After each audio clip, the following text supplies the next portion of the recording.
सब विधि पुरी मनोहर जानी, सकल सिद्धि प्रद मंगल खानी। विमल कथा कह किन रंबा, सुनत न साई काम मद दम्बा।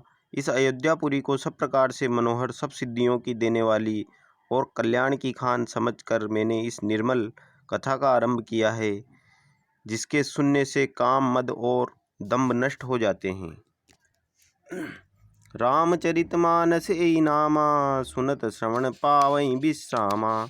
मन करी विषय अनल बन जरहीं, होई सुखी जो एई सर परहीं। इसका नाम रामचरितमानस है, जिसके कानों से सुनते ही शांति मिलती है। मन रूपी हाथी विषय रूपी दावानल में जल रहा है, वह यदि इस रामचरितमानस सरोवर में आ पड़े तो सुखी हो जाए। रामचरितमानस मुनि भावन, बिरचऊँ शंभु सुहावन पावन। त्रिविध दोष दुख दारिद दावन, कलि कुचाल कुलि कलुष नसावन। यह रामचरितमानस मुनियों का प्रिय है। इस सुहावने और पवित्र मानस की शिव जी ने रचना की है। यह तीनों प्रकार के दोषों, दुखों और दरिद्रता को तथा कलयुग की कुचालों और सब पापों का नाश करने वाला है। रचि महेश निज मानस राखा, पाइसु समऊ शिवासन भाषा। ताते रामचरितमानस बर धर्यु, नाम हिय हेरि हरषि हर। श्री महादेव जी ने इसको रचकर अपने मन में रखा था और सुअवसर पाकर पार्वती जी से कहा। इसी से शिव जी ने इसको अपने हृदय में देखकर और प्रसन्न होकर इसका सुंदर श्री रामचरितमानस नाम रखा।